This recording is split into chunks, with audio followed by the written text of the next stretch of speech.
오늘 우리에게 주시는 말씀은 마태복음 1장 23절로부터 25절의 말씀입니다.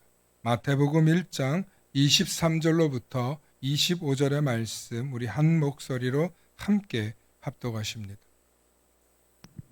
함께 하십니다. 보라, 처녀가 잉태하여 아들을 낳을 것이요 그의 이름은 임마누엘이라 하리라 하셨으니 이를 번역한즉 하나님이 우리와 함께 계시다 함이라. 요셉이 잠에서 깨어 일어나 주의 사자의 분부대로 행하여 그의 아내를 데려왔으나 아들을 낳기까지 동침하지 아니하더니 나음에 이름을 예수라 하니라. 아멘. 오늘은 예수는 임마누엘이시라는 제목으로 말씀의 은혜 나눌 때 하나님의 크신 은혜가 있으시기를 소망합니다. 축복의 사람 곁에는 축복의 사람이 있고요. 감사하는 사람 곁에는 감사의 사람이 찾아옵니다. 날마다 감사의 사람, 축복의 사람 되시길 축원합니다. 아멘. 예수님은 이 세상의 영원한 선물이라고 제가 누누이 말씀드립니다. 예수님께서 이렇게 이 세상의 선물이신 이유는 그분을 만나본 사람들은 이렇게 고백합니다. 그분이 나를 치료해 주셨어. 그분이 나를 사랑해 주셨어. 그분이 내가 혼자가 아니라는 걸 느끼게 해주셨어. 그분이 나의 기도를 들어주셨어. 내가 외롭고 슬프고 힘들 때 나와 함께 해주셨어. 이런 여러 가지 개인적인 고백들도 있지만 무엇보다도 예수님이 우리의 영원한 선물인 이유는 그분이 우리를 죄에서 건져주셨기 때문입니다. 그분이 우리에게 영원한 생명이라는 구원의 은총을 베풀어 주셨기 때문입니다. 그래서 우리를 죄에서 해방시켜 주시고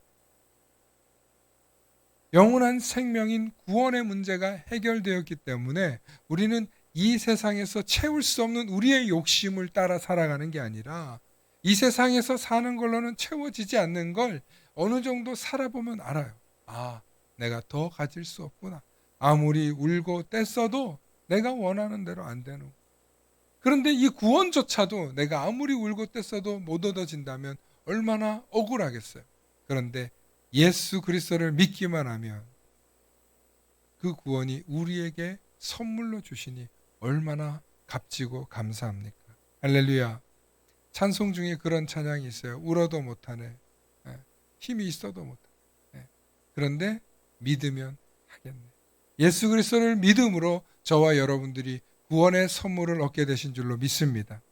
그래서 예수님이 우리에게 선물일 뿐만 아니라 그냥 선물이 아니라 영원한 기쁨을 주는 영원한 선물이심을 믿고 고백하실 수 있기를 축원합니다. 오늘 이 성탄절을 맞이하면서 이 기쁨, 이 감격, 예수님이 선물로 오심을 저와 여러분들이 마음껏 누리실 수 있기를 소망하는데요. 우리 다시 한번 크게 한번 외쳐볼까요? 메리 크리스마스. 메리 크리스마스. 예, 무슨 뜻입니까? 경배하라. 그리스도를 예배하라. 이런 뜻이라고 제가 말씀드렸죠. 메리 크리스마스가 루이비 땡, 나이 땡 이런 브랜드 같이 들리지만 여러분들이 하도 많이 들어서 그런 뜻이 아니라고요. 경배하라. 그리스도를 예배하라. 그런 뜻이에요. 근데 사람들이 잘 모르고 그냥 메리 크리스마스 영화로 보고 무슨 광고로 보고 TV로 보니까 뜻도 모르고 얘기하지만 온 세상이 이 연말에 기쁨 속에서 예수님을 예배하고 있는 줄로 믿습니다. 오늘 성경에 보니까 요셉이라는 사람이 꿈을 꿉니다. 예수님의 육신의 아버지죠. 그런데 이 요셉이 꿈을 꾸는데 어떤 꿈을 꾸냐면 내가 결혼할 여자 마리아는 처녀가 잉태하여서 아들을 낳을 텐데 그 이름을 예수라 하라. 그리고 그의 이름은 임마누엘이라 이렇게 불러줘. 이름을 예수라고 불러주신 다음에 다시 임마누엘이라 하라 이렇게 얘기해요. 이 임마누엘이라는 뜻은 하나님이 우리와 함께 하신다라고 마태복음에 친절하게 쓰여 있어요. 하나님이 우리와 함께 하신다. 그러면 이 말씀이 어디서부터 왔냐면 이사야 7장 14절에 있는 이미 구약 시대 때부터 예수님에 대해서, 그리스도 메시아에 대해서 이미 예언하고 있는데, 우리 성경을 함께 보실까요? 이사야 7장 14절, 그러므로 주께서 친히 징조를 너희에게 주실 것이라. 함께 읽어보십니다. 시작. 보라, 처녀가 잉태하여 아들을 낳을 것이요 그의 이름을 임마누엘이라 하리라. 아멘. 여러분, 이 말씀은 구약의 이사야의 예언이었습니다. 그리고 여기서 임마누엘은 좀 전에 말씀드린 대로 하나님이 우리와 함께 하신다는 뜻입니다. 그런데 앞서서 말한 예수라는 이름에도요, 뜻이 있어요. 원래 발음은 예슈아입니다. 그리고 이게 구약에 가면 우리가 한 번쯤 들어봤던 여호수아가 그런 뜻이에요. 그러니까 무슨 뜻이 있을 거 아니에요. 예슈아, 예수, 여호수아 다 같은 말이에요. 같은 단어예요. 구원자라는 뜻이에요. 무슨 뜻이라고요? 구원자. 예수도 구원자, 메시아도 구원자, 그리스도 구원자라는 뜻이에요. 다 기억하시기 바랍니다. 그래서 오늘 예수는 임마누엘이시라는 제목의 뜻이 뭐냐면, 예수, 구원자는 우리와 함께 하시는 하나님이시다. 구원자, 예수는, 구원자는 우리와 함께 하시는 하나님이시다. 하나님이 우리와 함께 하신다. 이런 의미를 가지고 있는 단어라는 것입니다. 그러니까 성경은 친절하게 예수님이 구원자인데 구원자가 우리와 함께 하신다. 그러니까 구원자이신 하나님이 이 땅에 오셔서 그냥 우리가 상상 속에, 느낌 속에 함께 하는 게 아니라 이 땅에 실존하여서 우리와 함께 하셨다. 그러니 기쁘지 아니한가? 성경은 끊임없이 이것을 증언하고 있고, 이 증언을 들은 많은 사람들이 이것이 믿어져서, 이것이 놀라운 사건이 되어서 온 세계에 복음을 전하며 그 복음을 증언하고 전수한 이야기가 지금까지 오늘 저와 여러분들에게 내려왔는데 어때요? 들으니까 좋죠? 왜 좋습니까? 내가 구원자를 알게 되었으니까. 그가 나에게 영원한 생명을 주셨으니까. 그가 우리에게 영원한 기쁨을 주시기 때문입니다. 그러므로 오늘 우리는 2000년 동안 흘러온 이 기독교의 도도한 역사 속에서 기억할 일은 뭐냐면, 예수가 그리스도라는, 예수가 임마누엘이시라는, 구원자가 우리와 함께 하시니 이보다 더한 선물이 어디 있겠습니까? 그래서 우리가 성탄절을 기뻐하는 거예요. 이 성탄절이 너무 좋은 거예요. 그래서 세상 사람들이 잘 알진 못하지만, 그러나 느낌으로 사람들이 성탄절이 되면 다 좋아하는구나. 세일도 하고 선물도 주고받고 괜히 그때 고백도 하고 뭔가 이날은 좋은 일이 일어날 것만 같은 그런 사람들의 기쁨과 기대감이 있는 날입니다. 그래서 이 성탄절은 온 세상에게 기쁨을 주기도 하지만, 중요한 것은 이 성탄절에도 진정으로 기뻐하려면 우리가 이 성탄절의 주인공이신 예수 그리스도를 진정으로 경배하고 그분께 감사할 수 있어야 될 줄로 믿습니다. 그러면 어떤 마음으로 이 성탄절을 준비하고 어떤 마음으로 이 성탄절을 사모했느냐에 따라서 우리의 성탄절은 다 다를 것입니다. 단순히 교회에서 재밌는 행사를 하니까, 선물을 주니까 그렇게 해서 오는 게 아니라, 정말 내가 나의 구원자 되시는 예수님께 기쁨의 선물이 되고, 또 그 기쁘고 감사한 마음 때문에 누군가를 용서하고 누군가를 사랑하고, 그래서 놀라운 변화가 일어나는 그런 기간이 이 성탄절인 줄로 믿습니다. 며칠 전 뉴스를 봤는데, 해외 그 뉴스에 러시아와 우크라이나가 이번 성탄절에는 포로들끼리 서로 편지도 교환하고 전쟁을 멈추자고 얘기를 했대요. 정말 며칠의 휴전이죠. 근데 여러분, 작년에는요, 우크라이나 입장에서는 안 할 줄 알았는데 러시아에서 24일, 25일 침공했어요. 미사일 쐈어요. 그래서 어떻게 이럴 수 있냐. 더군다나 우리가 정교의 나라인데 우크라이나랑 이, 이 러시아가 그래도 나름의 가톨릭 국가들인데 엄청 충격받았어요. 그래서 사전에 이 우크라이나에서 먼저 우리도 공격 안 할 테니 러시아도 이렇게 공격하지 말자고 서로 협정을 맺었다는 뉴스를 보게 됩니다. 제가 이 얘기를 왜 하냐면 이게 성탄절의 정신인 줄로 믿으시길 축원합니다. 이게 크리스마스의 정신이에요. 그리고 이 연말이 되면 얼마나 춥고 외롭고 또 배고픕니까? 추위에 떨고. 그런데 이 연말이 되면 뭐 구세군에서 또 모금, 냄비에서 모금하기도 하고 또 연말이 되면 뭐 사랑의 온도를 올리자 그러면서 온갖 여기저기서 구호품과 또 기금과 모금을 하잖아요. 여러분 전 세계에서 이 기간 동안 가장 많은 모금들이 거칩니다. 네, 불이웃을 향한 성금이 모입니다. 여러분 이걸 부처가 하겠습니까? 그리스도인들이 하겠습니까? 우리가 하는 거예요. 많은 그리스도인들이 예수 그리스도의 그 사랑의 정신 때문에 나누고 섬기고 또 베풀고 정말 내 주머니에 얼마 있지 않는 것조차도 자비와 긍휼을 가지고 베푸는 이 기간이 이 연말, 이 특별히 성탄절을 기준으로 이런 일들을 얼마나 오랫동안 해왔냐면 약 1000여 년 해왔다는 거예요. 유럽에서부터 출발해서. 지금 우리나라도 이 연말이 되면 가장 많은 모금이 모입니다.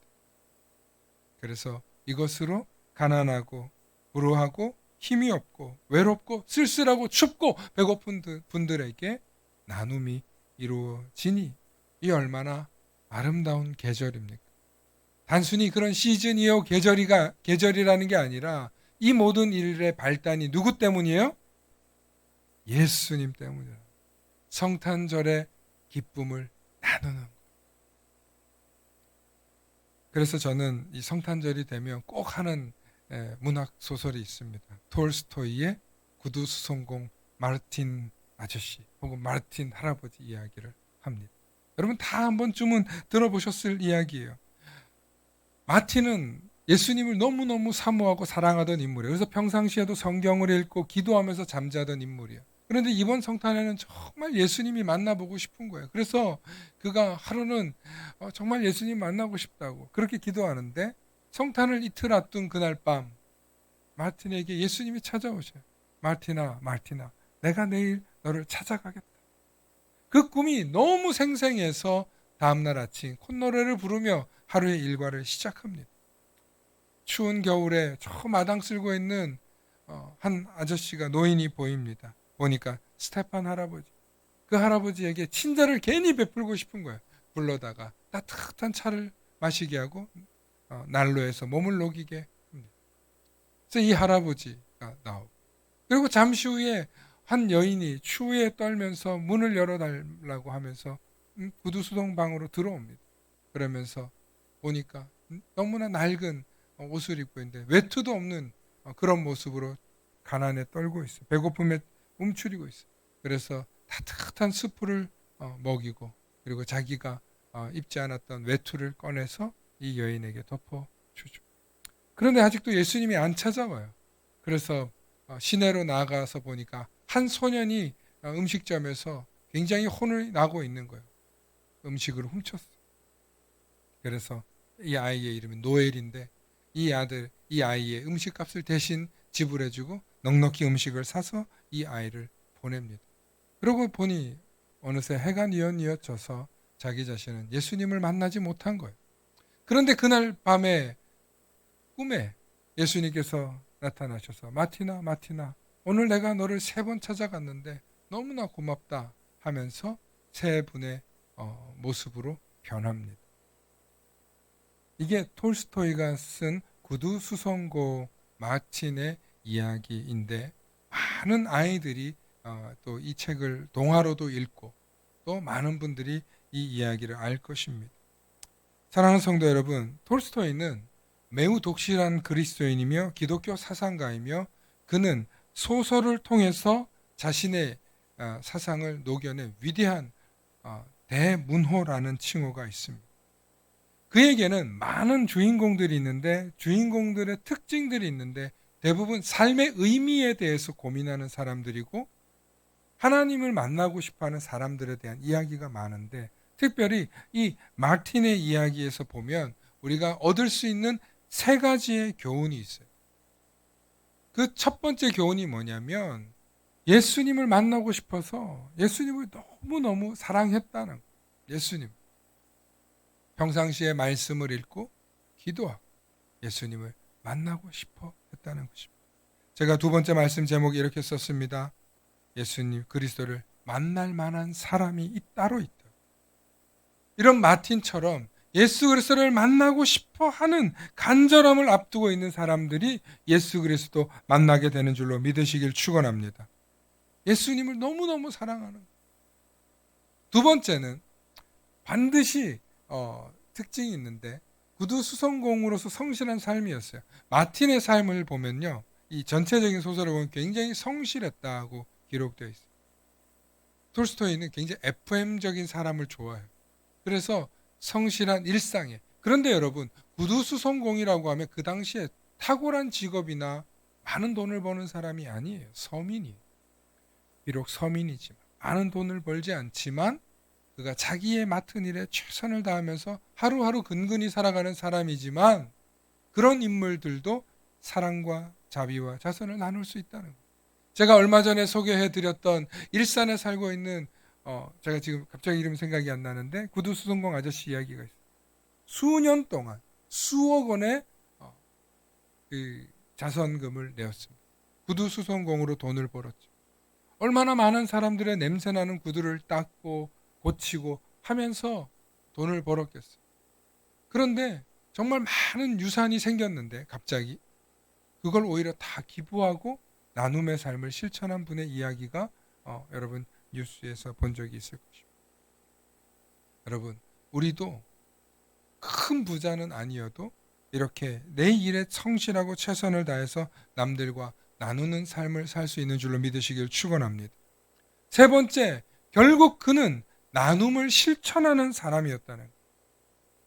예수 그리스도를 만나고자 하는 예수 그리스도를 사랑하는 마음 때문에 그 기쁨 때문에 오늘 예수님이 올 걸 생각하니까 너무 기뻐서 그냥 콧노래가 흥얼거리며 길가에 쓸고 있는 할아버지를 불러서 차를 마시게 하고 내게 찾아온 가난한 여인에게 옷을 입혀주고 또 길거리에서 이제 곧 경찰에게 잡혀가게 될 한 소년을 구제해주는 그런 일들을 하게 되더라는 것입니다. 이것이 기쁜 성탄인 줄로 믿습니다. 여러분 이 성탄절에 우리 가족끼리만 행복하고 우리 가족끼리만 평안하고 우리 가족끼리 따뜻하게 보내는 것도 귀합니다. 그것도 해야죠. 그런데 할 수만 있거든. 지금 춥고 배고프고 가난한 이들도 생각할 수 있는 그런 사랑의 마음을 가지실 수 있기를 축원합니다. 그것이 이 성탄절에 그분이 오셨다는 소식을 들은 우리가 해야 할 일인 줄로 믿습니다. 앞서 말씀드린 대로 예수 그리스도를 만나는 건 아무나가 아닙니다. 그분을 만나기를 원하고 간절히 사모하고 그분이 내게 오시기를 바라는 사람이 만나고 경험하게 되는 줄로 믿습니다. 그러므로 예수 그리스도를 만나고 그분이 나를 구원자라는 것을 깨닫고 새 사람이 되었을 때 우리는 말과 행동이 일치하는 그리스도인이 될 줄로 믿습니다. 제가 임마누엘의 신앙을 가끔 말씀드립니다. 아까 임마누엘의 뜻이 뭐라고요? 임마누엘의 뜻이 뭐라고요? 하나님이 우리와 함께 하신다는 것. 내가 가난할 때도, 내가 배고플 때도, 내가 힘들 때도, 내가 어려울 때도, 내가 절망 속에 있을 때도 하나님 우리와 함께 하셔. 그런데 잘 들으세요. 우리와 함께 하시는 하나님은 우리가 어두운 길을 갈 때도 함께 하시고 우리가 어두운 생각을 할 때도 함께 하시고 우리가 미운 마음 품고 있을 때도 함께 하시고 우리가 나쁜 짓을 하려고 할 때도 함께 하시고 우리가 못된 마음 먹을 때도 함께 하십니다. 얼마나 두렵습니까? 하나님이 우리와 함께 하신다는 이 말씀에는요, 동전의 양면처럼 흑과 백이 있어요. 선과 악이 있어요. 하나님이 정말 우리와 함께 하시기를 원하고 함께 하신다는 것을 믿는 사람은 선의 길로 가게 되는 줄로 믿습니다. 빛의 길을 걸어가게 되는 줄로 믿습니다. 악한 마음 품지 않고,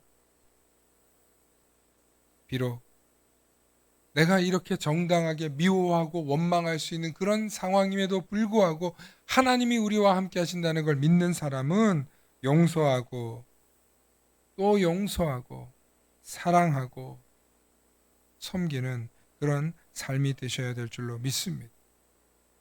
그것을 우리가 해낼 수 있어야 임마누엘의 신앙이라고 말할 수 있는 것입니다.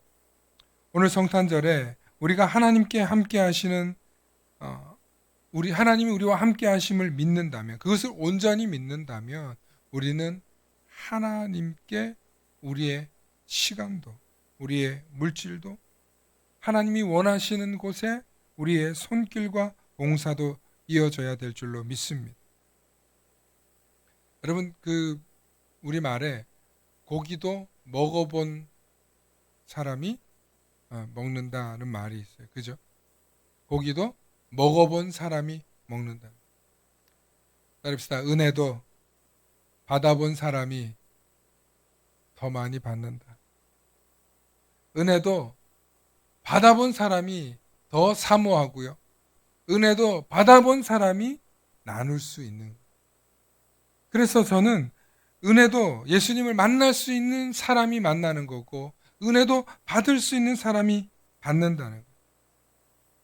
많은 분들이 오늘 말씀, 그래 목사님 말씀대로 성탄절에 나도 나눔을 하고 그래 봉사를 해야지 라고 말은 맞지만 실천하기는 어렵습니다. 왜 실천하기 어렵냐면 내 속에 아직도 은혜가 넘치지 않기 때문에. 내 속에 내가 받은 이 은혜가 흘러 넘치면, 여러분, 흘러 넘치는 거는 어려지는 거잖아요. 너무 흘러서 넘치는 거니까. 흘러서 넘치면 나누게 되어 있는 줄로 믿으시길 축원합니다. 하나님은 아무나 일을 맡기지 않아요. 하나님은 아무에게나 하나님의 일에 동참시키지 않아요.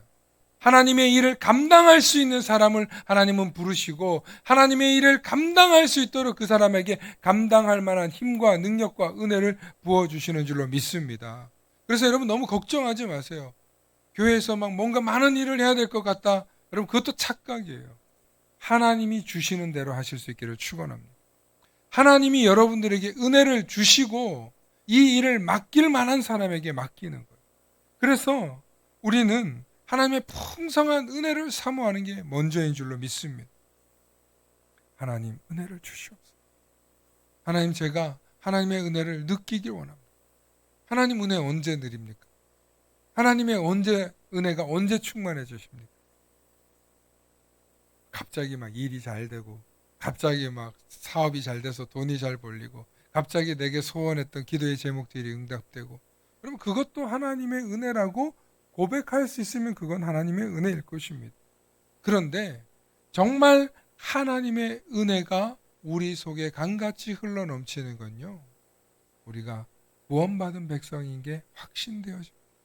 하나님이 살아계심이 확신될 때, 정말 하나님이 살아계신다고 여러분들이 고백되어질 때, 여러분들은 은혜가 넘치게 될 줄로 믿습니다. 왜냐하면 하나님은 생명력이 넘치시는 분, 하나님은 창조의 능력으로 가득하신 분, 하나님은 능치 못하실 일이 없으신 하나님. 그런데 그 하나님이 살아계심을 믿고 그 하나님이 나의 하나님이고 그 하나님이 나의 아버지라는 것을 고백할 수 있을 때, 어떻게 이 감격과 깨달음이 우리를 가만히 둘 수 있겠습니까? 교회를 다니다 보면 여러 종류의 사람들을 보게 되죠. 어떤 분은 모태신앙이, 어떤 분은 집사님, 권사님, 장로님, 목사님 볼 수 있습니다. 또 나름 성도들이 교회를 올 때는 교회에 대한 사전 지식과 정보를 가지고 옵니다. 그런데 제가 많은 성도님들을 이렇게 만나보면, 특히 성도님들이 이분은 지금 믿음이 더 발전할 수 있겠구나, 이분은 지금 믿음이 멈춰 있구나, 이분은 지금 뭔가 잘못 알고 계시는데 어떡하지? 왜 그러는지 아세요? 여러분들이 전부 다, 저는 여러분들의 모든 문제들이 한 분 한 분 어떤 문제를 갖고 있는지 다 알아요. 제가 1대1로 만나서 조곤조곤 얘기하면 목사님 어떻게 하세요? 그런데 그거 아니까 목사 하는 거예요. 그런데 여러분 정말 중요한 건요. 왜 그러냐면 여러분들의 기준이 아직도 세상 기준이기 때문에 그래요. 무슨 얘기냐면 내 기준으로 다른 사람을 보고 내 기준으로 교회를 보고 내 기준으로 다른 것을 평가하고 있기 때문에 우리에게 정말 기쁨과 깨달음이 없는 거예요. 그 기준을, 즉 세속적이고 세상적이고 내 기준에서 하나님 기준으로 옮겨오기 위해서 우리가 신앙생활을 하는 거고 말씀을 보는 거고 주님의 말씀을 듣는 거예요. 어린아이들을 가르치다 보면 너무나 신기하게도 아이들은 계속 잘못된 건지 모르고 쓸 때가 있어요. 예를 들면 받아쓰기를 한다고 쳐요. 여러분 꽃동네를 써보면 여러분들은 꽃동네를 잘 쓰시겠죠. 그런데 애들한테 꽃동네라고 쓰면 이렇게 쓸 수 있습니다.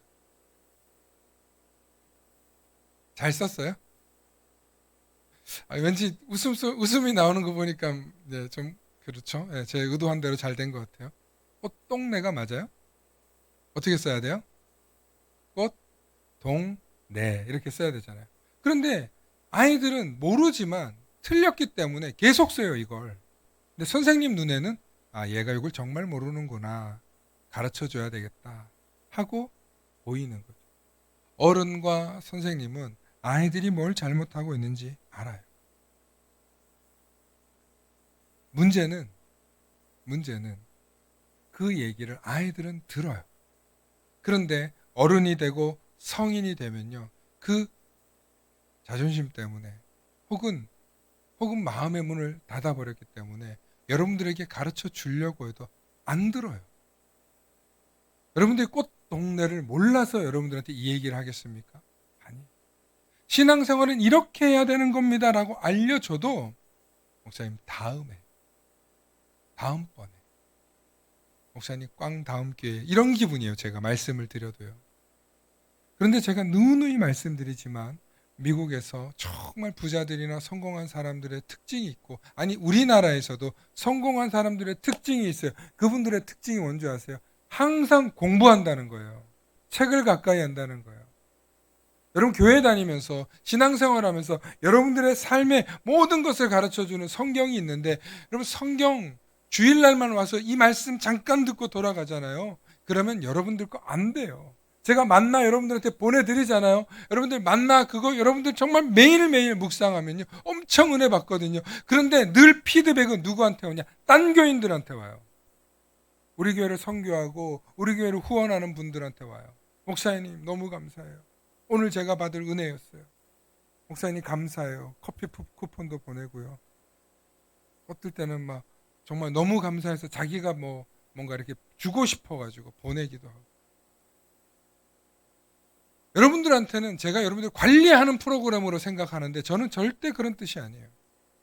말씀을 통해서 여러분들이 하나의 더 깨달음을, 말씀을, 은혜를 받으라. 목사님 너무 어려워요. 네, 어려울 수도 있어요. 그런데 꾸준히 계속 반복하다 보면 그것이 분명 여러분들을 영적으로 성장하는 길로 인도할 줄로 믿습니다. 여러분 제가 전에도 말씀드렸어요. 미국에 정말 세계 최고의 재벌들이요 하는 일이 있는데 그게 뭐냐면 그 사람들이 성경 원어 공부를 해요. 성경 원어 공부를 하버드나 프린스턴이나 예일이나 이런 유명한 신학교 교수님들을 모셔다 놓고 성경 원어 공부를 해요. 왜 하는 줄 알아요? 성경 원어를 공부하면 인사이트가 생긴대요. 자연의 질서와 우주의 질서와 인간이 어떻게 살아야 되는지 성경 원어를 깊이 연구하면 인문학적 지식의 끝판왕이 여러분 성경이에요. 그래서 그분들이 신앙이 없어서가 아니라 신앙이 있는데 그냥 적당히 있는 게 아니라 성경 지식 수준이 엄청 깊이 있게 인사이트를 주기 때문에 공부한다는 거예요. 저는 이 얘기를 듣고 깜짝 놀랐어요. 와, 저렇게 성경을 잘 알아듣는 사람들이 있으면 설교 준비 진짜 잘해야 되겠다. 실제로 성도님들 중에는 정말 성경을 원어를 보거나 정말 성경을 사모해서 깊이 있게 연구하는 성도님들이 있어요. 그래서 목사가 설교를 정말 대충 할 수 없어요. 본문 해석도 명확하고 제대로 할 수밖에 없어요. 여러분들에게 쉽게 풀어드리려고 굉장히 애를 쓰지만 그러나 때로는 학문적인 이야기도 할 수밖에 없어요. 왜요? 목사가 깊이가 없네. 이런 소리 듣기 싫으니까요. 여러분 정말 좋은 교회 다니기를 원하잖아요. 정말 좋은 목사와 신앙생활 하기를 원하잖아요. 그러면 여러분들의 목사가 공부하라고 하십시오. 공부할 시간을 주십시오. 공부하라고 여러분들이 기도하십시오. 여러분 제가 일주일에 책을 몇 권 읽는 것 같습니까? 저는요 어디에 가면 정말 몇 시간이 삭제되는 느낌을 받을 때가 있어요. 그게 어딘지 아세요? 서점 갈 때. 책 제목만 읽다가 왔는데 3시간, 4시간이 그냥 지나가요. 요즘엔 뭘까? 그런데요, 가서 책을 사고 싶을 때, 막 정말 이 책 저책 사고 싶은데, 여러분, 그렇게 책 살 돈이 없죠. 책이 얼마나 비싼지 몰라요. 그래서 제가 주로 가는 곳은 중고서적 책이에요. 얼마 전에 누가 쿠폰을 주셔가지고 책을 마음껏 샀는데 너무 행복한 거예요. 저 정말 잠깐 1시간만 있어야지 그랬는데 4시간 갔다 왔어요. 집에서는 애들이 언제 오냐고 막. 책 보는 게 너무 좋아요. 공부하는 게 너무 좋아요. 저는 그래서 제가 좋은 목사가 될 줄 확신합니다. 아무도 동의를 안 하는데 여러분들 보고 지금 책 사주라 소리 하는 게 아니에요. 정말 좋은 목사는 열심히 공부하고 열심히 성경 연구하고 정말 성경으로 인사이트를 줄 때 여러분들에게 좋은 목사가 되는 줄을 믿으시길 축원합니다. 물론 여러분들께서 기도하죠. 그럼 그 기도는 늘 내용은 똑같아요. 여러분들의 안정과 평강과 여러분들의 믿음의 성장에 대한 기도예요. 그런데 시간의 흐름에 따라서 누군가는 성장을 하고 누군가는 그러니까 이제 생애 주기로 얘기하는 거예요. 나이를 먹기도 하고 누군가는 늙기도 하죠. 그 속에 필요한 기도의 제목들이 있습니다. 정말 여러분들을 사랑하고 축복하고 싶은 마음밖에 없어요. 여러분들을 혼내고 야단치고 그러고 싶은 마음은 1도 없어요. 그런데 여러분 정말 이런 성도들 나왔으면 좋겠어요. 목사님 성경 좀 가르쳐 주세요. 목사님 저 성경 좀 깊이 알고 싶어요. 저랑 성경 공부 좀 하면 안 돼요? 이런 성도를 한 명도 못 봤다니까요. 지금까지. 신기하게도 성경 공부하자 그러면 목사님 죄송해요. 이런 성도는 많이 봤는데 목사님 저 성경 공부 좀 가르쳐 주세요. 성경 공부하고 싶어요. 원어로 좀 가르쳐 주시면 안 돼요? 이런 성도는 왜 한 사람도 없는지 몰라요. 물론 그럼 좀 무섭긴 하겠죠. 얼마나 알고 있는데 나한테 가르쳐 달라고 할까. 그런데 여러분 생각해 보십시오. 여러분들에게 성경을 가장 잘 가르쳐 줄 수 있는 사람이 지금 여기 있잖아요. 다른 교회 목사가 여러분들에게 잘 가르쳐 주겠습니까? 성경을 배운다는 건요. 성경을 안다는 건요. 여러분 지혜와 통찰력이 여러분들에게 부어진다는 사실을 깨달으시길 축원합니다. 왜 그러냐면 성경은 하나님의 영으로 감동된 책이기 때문에 읽으면 읽을수록 인간의 진리와 생사화복의 원리가 담겨 있다는 거예요. 왜 아멘을 안 해요? 아유, 내가 오늘 지금 좀 흥분했는데 2024년에 정말 여러분들이 성공하길 바랍니다. 정말 여러분들이 축복받기를 원합니다. 정말 여러분들이 지혜와 영역과 통찰력으로 충만하기를 원합니다. 그래야 여러분들의 사업이 성공하는 거예요. 그러면 여러분의 삶이 복받는 거예요. 그래야 여러분들의 삶 가운데 사람들이 찾아오는 거예요. 왜요? 지혜가 있고 영성이 있는 사람 곁에는요, 사람들이 찾아가게 되어 있어요. 만나면 기쁨이 있거든요. 만나면 깨달음이 있거든요. 만나면 지혜가 솔솔솔 나오거든요. 여러분, 그런 성도가 많아야 교회가 부흥하는 거지. 그런 성도가 많아야 목사도 행복한 거지. 그래서 2024년에는 더 성경을 좀 가까이 하실 수 있기를 축원합니다. 예배 시간이 성경 배우는 시간이라고 생각하면 오산이에요. 예배 시간은 하나님 경배하는 시간이에요. 그런데 따로 시간을 내서 여러분들이 공부한다면 분명 하나님이 주시는 지혜와 영역과 은혜가 함께 하시게 될 줄로 믿습니다. 오늘 정말 여러분들이 간절히 축복하기를 원하는 건 2024년이 하나님의 지혜와 하나님의 능력이 함께하는 성령의 능력이 함께하는 한 해가 되시기를 축원합니다. 다음 주에도 여러분 더 하나님의 은혜를 사모하면서 만나길 바라고, 정말 여러분 이 한 해도 하나님의 은혜였노라고 고백하실 수 있기를 축원합니다. 축원합니다. 함께 기도하십니다. 좋으신 아버지 하나님, 참으로 감사합니다. 하나님, 지금까지 우리에게 베풀어 주신 은혜와 사랑이 너무나도 큼에도 불구하고 하나님, 여전히 우리는 목마릅니다. 여전히 우리는 갈급합니다. 하나님, 나에게 충만한 은혜, 성령의 능력을 부어주셔서 흘러차고 넘치는 이 경험을 통해 나도 사랑의 사람, 나도 나눔의 사람, 나도 섬김의 사람 될 수 있도록 축복하여 주시옵소서. 감사드리며 예수님 이름 받들어 기도하옵나이다. 아멘.